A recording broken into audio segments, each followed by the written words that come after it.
That one was busy. That's out. That's out. So let's see. That's all the same number.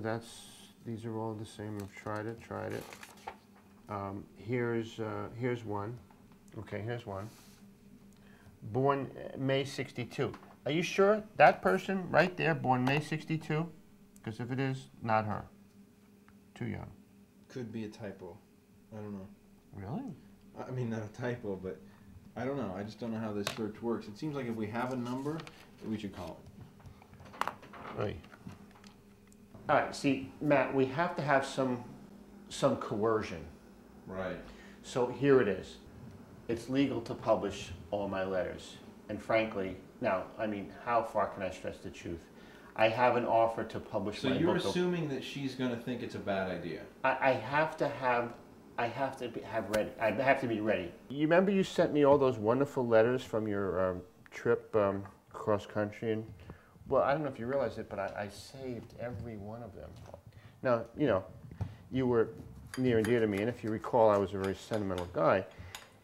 Well, what's transpired is I managed to have a long series of girlfriends, and I've never married, and I just dated, you know, and it went as far as it would go, etc.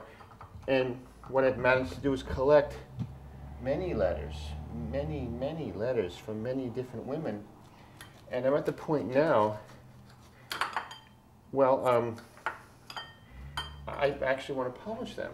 You have to realize we have two components. We have the letters. Right. We have the photos. Right. Now, so if I preface this by saying, so the letters exist, and I have all the right in the world to publish these many hundreds of letters, and I am planning to do so.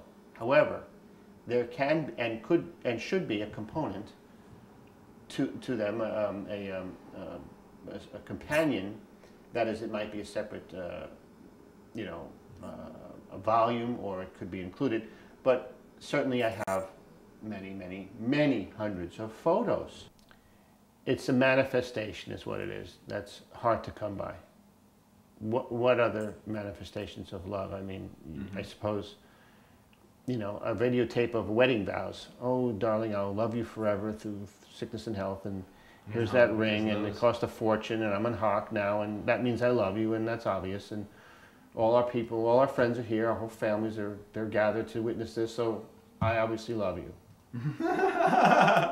Obviously, I've proven it. Well, you know, I mean, so what? So I got a letter. It said, a girl loved me from St. Louis. She just wrote me. She missed me. She needed me. She sent me a picture. I'm thinking of you. Big deal, really. I think it's the volume. The volume of them.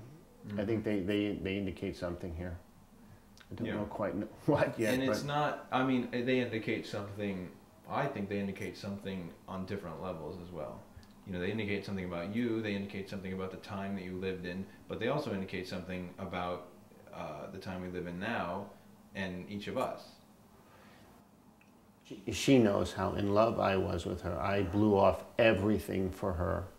My family, whoever friends were alive, my education. We left high school and ran off to a hippie commune together to live happily ever after. We had no plans of going back and seeing our families and going back to college or going to college. We were on our own. We left everything to go be on our own. It was a romantic notion. Drove off in a GTO and braved the weirdest things in the whole world to get across country and arrive in my sister's backyard basically and live in a tent. I mean, that's pretty committed. I gave up a lot to be with her, and then she dumped me. Really, really badly. Well, let's call her up. Okay. Okay. Now that we're dwelling on the worst. Yeah. Yeah, no, I got to get that image out of my mind. One time. Well, all right. I got to tell you, I mean, it was, the last time I saw her before I saw her 17 years later, it was terribly bittersweet. It was a pouring, rainy night. We had just driven back from a month vacation together in my Volkswagen van, We had gone to visit my sister one last time. It's an amazing tale, really. She left with the man she was to marry. She came back specifically to see me and have one last fling, apparently. We went off for a month together. So there I am dropping her off in San Francisco. It's pouring rain. She kisses me goodbye, gets out of the van, walks off into the night, pitch dark, pouring rain, a street light, and then goes into a place where her fiancé was waiting for her.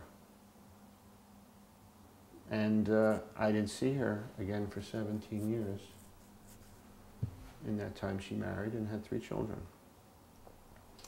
So, I wished her well, and I had to then drive to LA immediately. Immediately I got the van started up and drove 400 miles nonstop. And I thought you went to San Francisco. That was in San Francisco. Oh, and you lived in the garage. I was living at that time in my uncle's pool cabana. Yeah. Better than on Hart Street. H-A-R. Mm. Yeah, well. Close. These are the phone numbers that we found on Zaba search. This is how we're going to make. This is how we're going to find all the people. Oh, he's showing the camera. Gary will just give me a list of all the names, as much information as he can, and then we'll just punch it into here, and we can get phone numbers, and then we'll just bother people. So we're looking up Smith, and we got, I don't know, at least 10 phone numbers. Wow. This is exciting. And I hope it's 3 hours earlier in Hawaii. It is.